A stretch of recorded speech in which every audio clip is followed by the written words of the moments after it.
Hi friends, welcome to Soundarya சௌமியம் channel. இன்னைக்கு பார்க்க போகிறது ஒரு அருமையான ஆரோக்கியமான ஒரு பொடி தான் பார்க்க போகிறோம். அது என்ன பொடி, எப்படி செய்ய போகிறோம் அப்படின்றது பார்க்குறதுக்கு முன்னாடி நம்ம சேனலுக்கு சப்ஸ்கிரைப் பண்ணாதவங்களா சப்ஸ்கிரைப் பண்ணிக்கோங்க, லைக் பண்ணிக்கோங்க, ஷேர் பண்ணிக்கோங்க. கண்டிப்பாக பெல் ஐக்கானை கிளிக் பண்ணி வச்சுக்கோங்க. அப்போ தான் நாங்கள் போடுற வீடியோ முன்னாடியே உங்களுக்கு வந்து சேரும். வாங்க வீடியோக்குள்ளே போகலாம். நான் சொல்லியிருந்தேன் இல்லையா ஆரோக்கியமான பொடின்னு, அது என்னன்னு பார்த்துட்டு இருக்கீங்க. முருங்கைக்கீரை பொடி தாங்க. இன்னைக்கு நம்ம முருங்கைக்கீரையில் எப்படி பொடி செய்யறதுன்றத பார்க்கலாம் வாங்க. நான் வந்து முருங்கைக்கீரையை நாளே வந்து நான் நிழல் உலத்தெல்லாம் வந்து வீட்டுக்குள்ளேயே வந்து நான் காய வச்சுருக்கேன். அதை வந்து காய வச்சுட்டு அதில் இருக்க குச்சி கொம்பு எல்லாமே டஸ்ட்டு எல்லாத்தையுமே நான் வந்து ரிமூவ் பண்ணிகிட்ருக்கேன். அதை ரிமூவ் பண்ணிவிட்டு நம்ம வந்து அந்த பொடியை எப்படி செய்யலான்றதை பார்த்துக்கலாம். இன்றைக்கி நான் வந்து எப்பயுமே வந்து கொஞ்சம் பொடி போட்டு அதுக்கு சரிசமமாக வந்து நான் உளுந்து, துவரம்பருப்பு, கடலைப்பருப்பு எல்லாமே போடுவேன். இன்றைக்கி வந்து நான் வந்து இந்த முருங்கைக்கீரை பொடியை தான் வந்து அதிகமாக, முருங்கைக்கீரையை வந்து அதிகமாக சேர்த்துக்கிட்டு பருப்பு வகைகளை கம்மியாக பண்ணி சேர்த்துருக்கேன். இதில் இருக்கக்கூடிய ஆரோக்கியம் எதில் இருக்குது அப்படின்னு தான் நான் சொல்லுவேன்.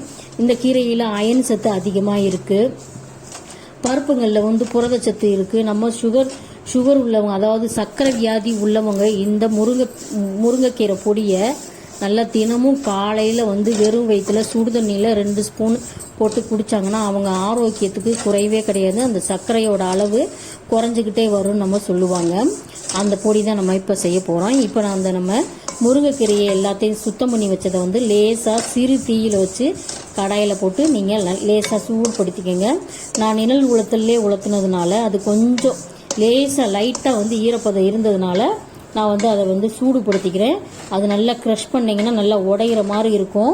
அப்படி இருந்தாலே போதும். வெயிலில் காய வைக்கக்கூடாது. வெயிலில் காய வச்சிங்கன்னா அதோட நிறம் போயிடும், அதோட சத்துக்கள் கொஞ்சம் பாதி வந்து வெயிலில் போயிடும். அதனால் வந்து நம்ம வீட்டுக்குள்ளேயே நிழல் உலத்திலே உலர்த்தினாதான் அந்த நம்மளுக்கு நிறமும் கிடைக்கும், அதோட சத்துவும் நம்ம வந்து மாறாமல் கரெக்டாக கிடைக்கும். நம்ம இந்த அளவுக்கு வறுக்கணுன்றதுல நான் வந்து லைட்டாக கொஞ்சம் ஈரப்பதம் இருந்ததுனால கொஞ்சம் லைட்டாக நல்லா சூடுபடுத்திக்கிறதுக்காக நான் வந்து வறுத்துக்கிறேன். உங்களுக்கு நல்லா காஞ்சிருச்சுன்னா நீங்கள் வந்து ஓரளவுக்கு சூடுபடுத்தினா போதும். இப்போ பார்த்தீங்கன்னா நான் க்ரஷ் பண்ணிக்கிட்டு இருக்கேன் பாருங்கள், அது நல்ல பொடி மாதிரி விழுகுது. அந்த ஸ்டேஜுக்கு வந்தால் போதும், நம்ம அரைக்கிறதுக்கு தயாராகிடும். ஒரு சிலர் வந்து வெறும் நம்ம வந்து இலையை மட்டுமே பொடி செஞ்சு வச்சுக்குப்பாங்க. அது வந்து சாதாரணமாக கொஞ்சம் துவர்ப்புத்தன்மை அதிகமாக இருக்கும். அதனால் வந்து நம்ம சாப்பிட்றதுக்கு கொஞ்சம் குழந்தைங்கள்லாம் கொஞ்சம் கஷ்டப்படுவாங்க. அதுக்காக நம்ம வந்து இந்த பருப்புங்கள்லாம் நம்ம சேர்த்துக்கலாம். என்னென்ன பருப்புன்றதை பார்க்கலாம் வாங்க. இதுக்கு நான் வந்து எப்பயும் போல் இட்லி பொடியில் நம்ம வந்து உளுந்து சேர்ப்போம். இந்த உளுந்து வந்து நம்மளுக்கு வலு சேர்க்கக்கூடியது, உடல் வலு சேர்க்கிறதோ மட்டும் இல்லாமல் எலும்பு தேய்மானத்தையும் நம்மளுக்கு சரி செய்யக்கூடியது, எல்லா விதத்துலேயும் நம்மளுக்கு ஹெல்ப்பாக இருக்கிறது இந்த உளுந்து தான். அதனால் இந்த இட்லி பொடியில் நம்ம உளுந்து சேர்க்குறோம். இப்போ இந்த உளுந்து நல்லா வெண்மை நிறமாக இருக்குது. இப்போ அப்படியே கலர் சேஞ்ச் ஆகி பாருங்கள், நல்லா வெந்நீர கலரில் வருது. செந்நீர கலரில் வந்துருச்சா, அந்த கலர் வந்த உடனே நம்ம வந்து பாத்திரத்தில், வேற ஒரு பாத்திரத்தில் கொட்டி ஆற வச்சுக்கலாம். இந்த ஆற வைக்கிறதுக்கு முன்னாடியே பொரியை அரைக்கக்கூடாது, அது நல்லா இருக்காது.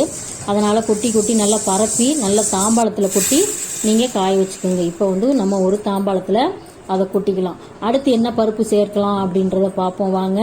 இப்போ அதே கடாயை நல்லா சிம்மில் வச்சுக்கோங்க. எப்பயுமே சிறு தீயில் வச்சு நீங்கள் சமையல் பண்ணி பார்த்தீங்கன்னா அந்த டேஸ்ட்டு வேறு மாதிரி இருக்கும். இப்போ வந்து சிறு தீயில் வந்து நம்ம அதுக்கு எடுத்து கடலைப்பருப்பு, நம்ம எவ்வளவு உளுந்து போட்டோமோ அதோட பாதி அளவுக்கு கடலைப்பருப்பு போடணும். அதோட டேஸ்ட்டே வந்து வேறு மாதிரி இருக்கும். இந்த கடலைப்பருப்பு அப்படின்னு பார்த்தீங்கன்னா இது வந்து நம்மளுக்கு கொண்டக்கடலையிலேருந்து, அதாவது சென்னாவிலேருந்து தான் நம்மளுக்கு இந்த கடலைப்பருப்பு வருது. இது மூலியமாக நம்மளுக்கு அனைத்து விதமான புரதச்சத்துக்களுமே அதிகமாக நம்மளுக்கு கிடைக்குது. அதனால தான் இந்த கடலைப்பருப்பு நம்ம சேர்க்குறோம். இந்த கடலைப்பருப்பு சேர்க்கறதுனால நம்மளுக்கு சுவையும் கூடுது, உடம்புக்கு நல்லதும் கொடுக்குது.